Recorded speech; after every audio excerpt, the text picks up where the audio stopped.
لفظی نہیں کر پائے، کیونکہ اللہ نے اسے بے وارث نہیں چھوڑا ہے، اللہ نے اس کے 12 وارث بنائے ہیں۔ آج بھی ایک وارث ہے جو پردہ غیب سے اس کی حفاظت کر رہا سبحان اللہ بابا ہے نا، اسے بے وارث نہیں چھوڑا۔ تو لوگوں نے ترجمے میں کیا تحریف کر دی، کہنے لگے وہ اللہ حاکم ہے، رسول حاکم ہے، اور وہ ایمان لانے والے، ایمان والے نہیں، صاحبان ایمان نہیں، ایمان لانے والے جو نماز وقت پر پڑھتے ہیں۔ مکہ شریف کا قرآن مکہ معظمہ کا ہے ہمارے پاس، میں تفسیر کے اور ترجمے کے اس سے بیان کر رہا ہوں یہ ترجمہ۔ جو نماز وقت پر پابندی سے پڑھتے ہیں اور زکوٰۃ دیتے ہیں اور رکوع کرتے ہیں، وہ ہے تیسرے حاکم مسلمانوں کے۔ اب دیکھو بھائی، یہ نماز پڑھنا زکوٰۃ دینا سمجھ میں آ گیا، لیکن رکوع کا مسئلہ سمجھ میں نہیں آیا۔ یہ رکوع کون سا رکوع ہے؟ کیا رکوع شکر ہے؟ رکوع سجدہ شکر تو سنا ہے، رکوع شکر پہلی بار سن رہے ہیں۔ اگر یہ رکوع ایسا ہے تو رکوع کرتے ہیں بھائی، جب نماز پڑھ رہا ہے انسان تو ظاہر سی بات ہے رکوع کرتا ہوگا، کیونکہ رکوع رکن ہے نماز کا، اور واجب رکن ہے، غیر رکن نہیں ہے، رکن ہے۔ اور ایسا رکن کہ جسے جان بوجھ کر چھوڑے یا بھولے سے چھوٹ جائے تو نماز نہیں رہتی، باطل ہو جاتی ہے۔ تو تحریف کی گئی، لوگوں نے کوشش کی، لیکن اللہ تو جانتا تھا، ان سے بڑا عالم ہے اللہ، جانتا تھا لوگ گڑبڑ گھوٹالا ضرور کریں گے، آیتوں میں ڈنڈی ضرور ماریں گے۔ اللہ نے رسول کے جانے سے پہلے اپنے رسول سے کہا، اے میرے رسول، حج سے لوٹ رہا ہے، آخری حج تیرا ہے، تیرے زندگی کے چند ایام بچے ہوئے ہیں، سن، اہم پیغام پہنچانا ہے، میں اعلان کر چکا عائش پر، تجھے کرنا ہے فائش پر، لیکن ایسے نہیں کرنا، اپنے ہاتھوں کو علی کے لیے عائش بنا دے اور اعلان کرتا ہوا کہ من کنتو مولا۔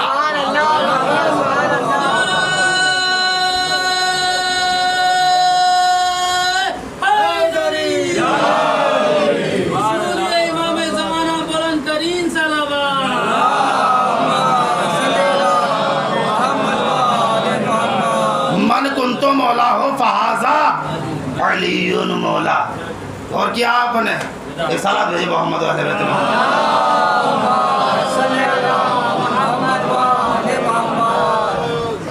تو اللہ تو پہلے اعلان کرا چکا، پہلے خود اعلان کر چکا، انما ولیکم اللہ ورسولہ والذین آمنوا الذین یقیمون الصلاۃ ویؤتون الزکاۃ وہم راکعون۔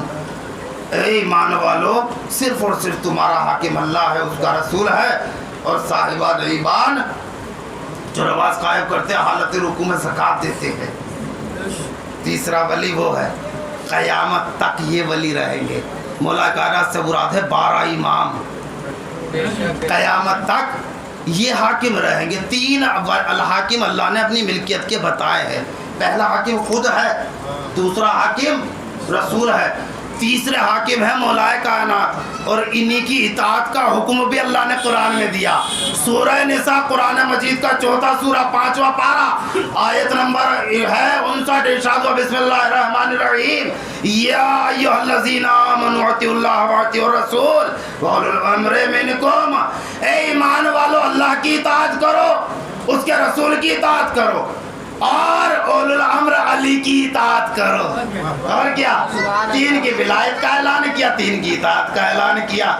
اللہ کی ملکیت پر ان کا حکم چلے گا۔ اللہ کی ملکیت کیا؟ ہمارا جسم اللہ کی ملکیت ہے، اللہ کا حکم چلے گا، رسول کا حکم چلے گا، اور مولا کائنات کا حکم چلے گا۔ 3 کی حکومت رہے گی ہمارے جسم پر۔ اس کے علاوہ ہم کسی کے تابع نہیں ہے، کسی کے اطاعت گزار نہیں ہے۔ اچھا، 3 ولایتوں کا اعلان اللہ نے قرآن میں کیا۔ 3 ولایتوں کا کیا نا آئے ولایت میں، سورہ مائدہ کی 55ویں آیت میں، اللہ، رسول اور امیر المومنین۔ اللہ نے 3 ولایتوں کا اعلان کیا ہے، اسی لیے ہم 3 ہی ٹائم، ہر روز 3 ٹائم میں 3 ولایتوں کا اعلان کرتے ہیں۔ اسی لیے تو ہم 3 ٹائم، ہر روز 3 ٹائم میں 3 ہی ولایتوں کا اعلان کرتے ہیں۔ کرتے یا نہیں؟ آپ کہہ رہے یہ اذان ہے، اذان ہے، اعلان ہے، یہ تو یہی کہتے ہیں نا، جس سے بھی پوچھے کیا ہے یہ جو اللہ اکبر، اللہ کو 4 مرتبہ کہنا، پھر رسول اللہ کی رسالت کی گواہی دینا، بولا کائنات کی ولایت کی گواہی کیا ہے؟ یہ کیا اعلان ہے؟ نمازیوں کو بلانے کے لیے ہے یہ اذان، بالکل غلط ہے، نمازیوں کو بلانے کے لیے نہیں ہے۔ اللہ کو اگر نمازیوں کو ہی بلانا ہوتا تو حی علی الصلاۃ کافی تھا، کلمہ حی علی الصلاۃ، حی علی الصلاۃ، صلاۃ نہیں ہے، لفظ ہے صلاۃ، لفظ تو صلاۃ ہے، صاد لام واو، واو پر کھڑا زبر، یہ الف مکسورہ پڑھا جاتا ہے، اسے پڑھا جائے گا صاد لام الف اور چھوٹی تا، عربی میں تا بولتے ہیں گول تا، اردو میں تے بولتے ہیں اسے تا، اور اس کے جب اس پر رکتے ہیں تو صلاۃ لفظ ہے صلاۃ، لیکن رکیں گے تو پڑھا جائے گا صلاح، ہاں میں بدل جاتی ہے گول تا، کیا ہوا؟ حی علی الصلاۃ کافی تھا، آؤ نماز کی جانب، آؤ نماز کی جانب، 4 مرتبہ کہلوا دیتا کافی تھا نا۔ پھر اتنی لمبی اذان کیوں رکھی اللہ نے؟ کچھ تو حکمت ہوگی، کوئی تو وجہ ہوگی، کوئی تو سبب ہوگا یا نہیں ہوگا؟ کیوں رکھی ہے اتنی لمبی اذان؟ جانتے ہیں کیوں رکھی؟ اصل میں اللہ کو لوگوں کو حق سے آشنا کرانا تھا، حق سے آشنا کرانا تھا لوگوں کو، اس لیے اللہ نے یہ اذان رکھی ہے۔ قرآن اٹھا لیجئے، تاریخ اٹھا لیجئے، جب تک اذان نہیں تھی نمرود بھی تھا، فرعون بھی بنا۔ ارے بھائی جب تک اذان نہیں تھی نمرود بھی تھا، فرعون بھی بنا، جھوٹے خدا ہوئے، دعویٰ کیا لوگوں نے خدائی کا جب تک اذان نہیں تھی، لیکن جب سے اذان ہوئی اس کے بعد سے نہ کوئی فرعون بنا نہ کوئی نمرود ہوا، لوگوں نے رسالت کا دعویٰ کیا تو کسی نے قبول نہیں کیا، کہنے لگے اگر تم سچے رسول ہوتے تو اذان میں محمد کی جگہ تمہارا بھی نام، اذان میں تمہاری جگہ، اذان میں محمد کی جگہ تمہارا بھی نام ہوتا۔ سنیے گا، ارے بھائی غدیر سے پہلے لوگوں نے اقرار کیا تھا اللہ کی وحدانیت کا، رسول کی رسالت کا، تو اذان بھی رسول اللہ پر تک تھی، محمد رسول اللہ تک تھی۔ جب تک اقرار کیا لوگوں نے، کہاں تک سرکار، کہاں تک اقرار کیا؟ غدیر سے پہلے اللہ کی وحدانیت اور رسول اللہ کی رسالت کا، تو اللہ نے کہا اقرار نہیں کرو، اظہار بھی کرتے رہو، لیکن جیسے ہی غدیر کے میدان میں مولا کائنات کی ولایت کا اقرار کیا لوگوں نے، اللہ نے کہا ہے میرے حبیب اقرار کافی نہیں، اظہار بھی کرا، اقرار کافی نہیں، اظہار بھی کرا، کیونکہ جو اقرار کرے اور اظہار نہ کرے وہ منافق ہوتا ہے، جو اقرار کرے اور اظہار نہ کرے وہ ہوتا ہے منافق۔ اے رسول اقرار نہیں، اظہار بھی کرا، اظہار بھی کرا، کیا کرا؟ اظہار بھی کرا۔ کس لیے کرا؟ کیوں کرا؟ کس وجہ سے کرا؟ مقصد کیا ہے؟ اظہار کیوں کرا؟ کیونکہ اگر کوئی ولایت کا دعوے دار کھڑا ہو جائے، ولایت کا دعوے دار کھڑا ہو جائے، ولایت کا دعوے دار کھڑا ہو جائے تو پکڑا جائے کہ یہ فراڈ ہے۔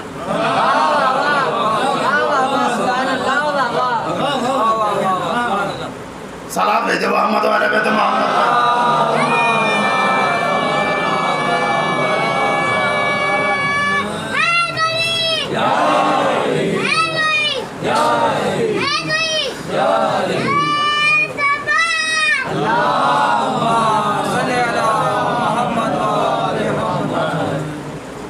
اقرار نہیں، اظہار بھی کرا، کیونکہ یہ اذان کی یہ ہے حکمت، سمجھ آ رہا نا؟ تو 3 حاکم ہیں جو اللہ کی اس ملکیت پر حکومت کریں گے، اللہ حاکم ہے اور رسول ہے، مولا کائنات ہے، 3 حاکم ہے۔ انا للہ و انا الیہ راجعون، ذہن میں ہے نا کہاں سے چلے تھے؟ بے شک ہم اللہ کی ملکیت ہے اور اسی کی جانب پلٹ کر جانے والے، اسی کی جانب رجوع کرنے والے ہیں۔ ہم لوگ پڑھ تو رہے ہیں اس آیت کو لیکن معرفت کے ساتھ نہیں، یہی وجہ ہے کہ ہمارے اوپر شیطان غالب ہو جاتا ہے، اللہ کی اس ملکیت پر شیطان قابض ہو جاتا ہے۔ جو معرفت کے ساتھ انا للہ و انا الیہ راجعون پڑھنے والے ہیں ان پر کبھی بھی شیطان قابض نہیں ہوتا، غالب نہیں آتا ہے۔ شیطان ہر زمانے میں سر اٹھاتا رہا، ہر زمانے میں ظاہر ہوتا رہا۔ سن 61 ہجری میں ظاہر ہوا شیطان یزید کی شکل میں، اور یہ مطالبہ کر بیٹھا مولا حسین سے بیعت کا۔ کون ہے مولا حسین؟ جو معرفت کے ساتھ کہنے والے ہیں انا للہ و انا الیہ راجعون۔ بیعت ٹھکرا دی، کہا کیونکہ یہ اللہ کی ملکیت ہے، اس پر تجھ جیسے شیطان کو قابض نہیں ہونے دیں گے۔ وطن چھوڑنا منظور کیا، لیکن یزید کی بیعت منظور نہیں کی۔ وطن چھوڑ رہے مولا حسین، عزیز و اقارب کو ساتھ لے کر جا رہے مولا حسین۔ عزیز و اقارب ساتھ ہے، ڈرے ڈرے بچے ہیں۔ جناب علی اصغر 14 دن کے ہیں سر۔ جناب علی اصغر جناب کب سے جناب سکینہ ہے، جاتے کیوں لے کر چلے؟ جب جناب محمد حنفیہ نے کہا کہ بولا جا رہے ہو اور آپ کا کہنا ہے کہ شہید ہو جاؤں گا، تو اہل و عیال کو چھوڑ دو، بناتے رسول کو ساتھ نہ لے جاؤ۔ کہا میرے بھائی، دشمن چاہتا یہ ہے جس طرح سے میرے بابا، میرے نانا، میری والدہ اور میرے بھائی کا قاتل پوشیدہ رہا، اسی طرح سے یہ بھی پوشیدہ رہے، مجھے قتل بھی کر دے اور یہ اس کا چہرہ منظر عام پر رہا ہے۔ میں لے اس لیے جا رہا ہوں کیونکہ یہ لوگ میری مظلومانہ شہادت کو اجاگر کریں گے، میرے قاتل کے چہرے سے نقاب ہٹائیں گے، لوگوں کو بتائیں گے کہ مظلوم کربلا میں مظلوم قتل کیا گیا ہوں، کربلا میں بے جرم و خطا قتل کیا گیا ہوں، مجھے کربلا کی سرزمین پر بے جرم و خطا قتل کیا گیا۔ یزید تو اپنا کام کر چکا تھا، جسم کے نشانات کو، جسم کو بھی ختم کرنے کی کوشش کی، پامال کرایا۔ شام والے تو آشنا نہیں تھے، مولا حسین سے معرفت نہیں رکھتے تھے، لیکن شام والوں کو کس نے بتایا کہ مولا حسین کون ہے؟ مولا حسین مظلوم شہید ہوئے ہیں، بے جرم و خطا قتل کیے گئے ہیں۔ شام والوں کو پتہ چلا ہے تو جناب ثانیہ زہرا کے خطبوں سے، جناب سکینہ کے بہتے ہوئے آنسوؤں سے،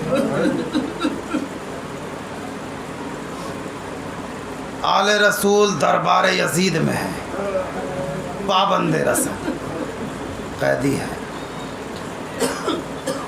یزید نے جناب سکینہ کی جانب دیکھا، پابندی تھی رونے پر، گریہ نہیں کر سکتے آپ، ڈیزی کی اڑی سے خاموش کرایا جاتا تھا۔ معصوم سکینہ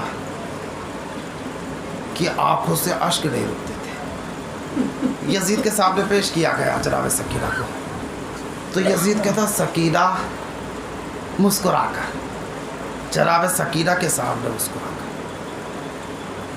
مسکرا کر کہتا سکینہ اتنا گریہ کیوں کرتی ہو؟ جاتے کس سے کہہ رہا ہے؟ جناب سکینہ سے۔ کون ہے جناب سکینہ؟ کس جناب سکینہ سے؟ یزید اس معصومہ سے بول رہا ہے کیوں گریہ کرتی ہو جس کا باپ 3 دن کا بھوکا پیاسا خود خنجر سے سرزمین کربلا پر ذبح کر دیا۔ یزید اس سکینہ سے، اس معصومہ سے بول رہا ہے کیوں گریہ کرتی ہو سکینہ جس کے سر سے چادر چھین لی گئی۔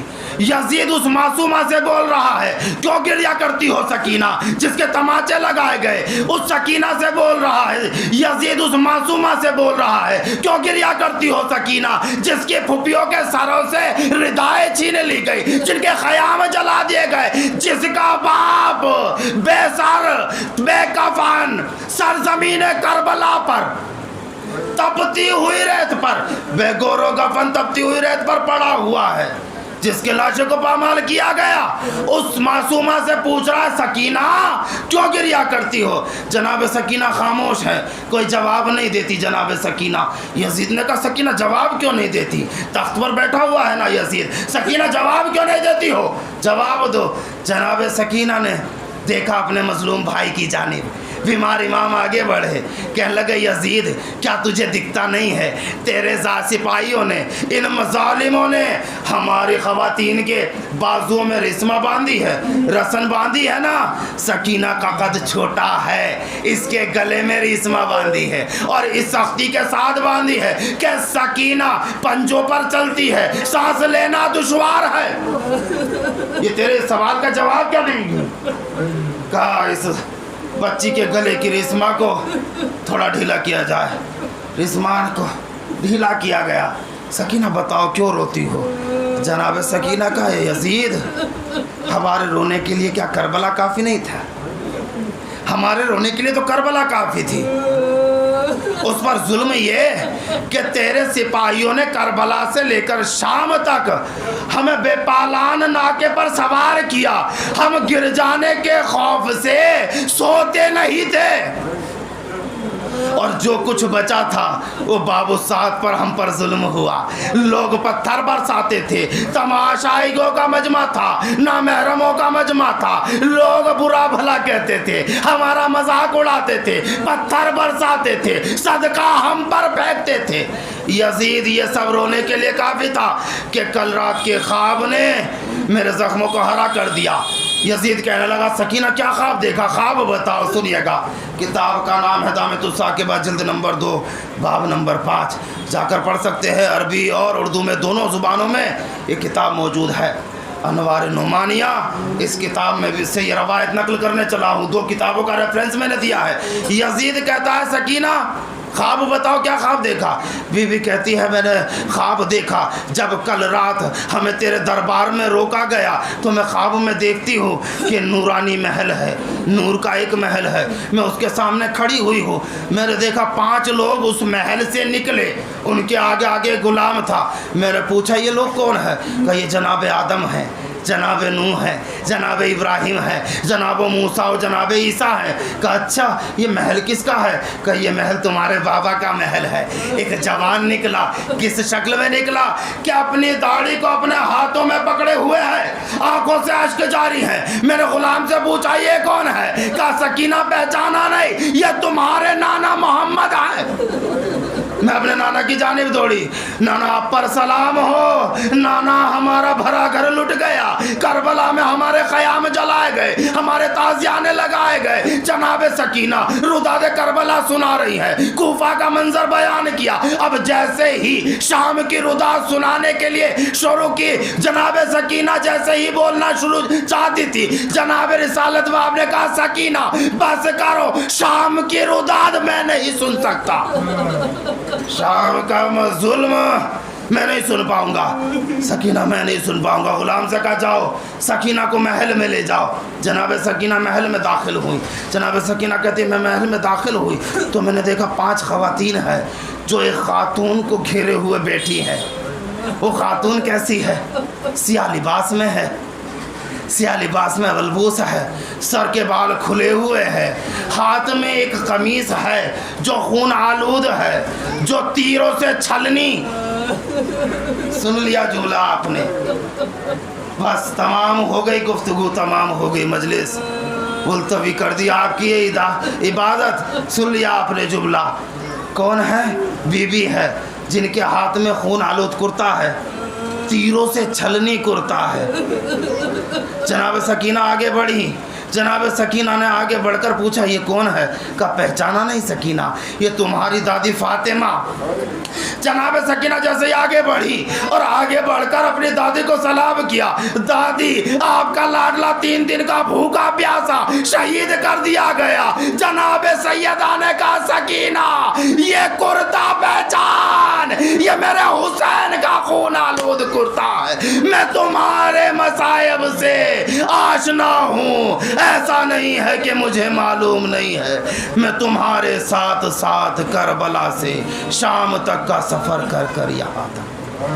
انا للہ و انا الیہ راجعون، علی لعنۃ اللہ القوم الکافرین، علی لعنۃ اللہ القوم الظالمین، انا للہ و انا الیہ راجعون۔ ما تبارک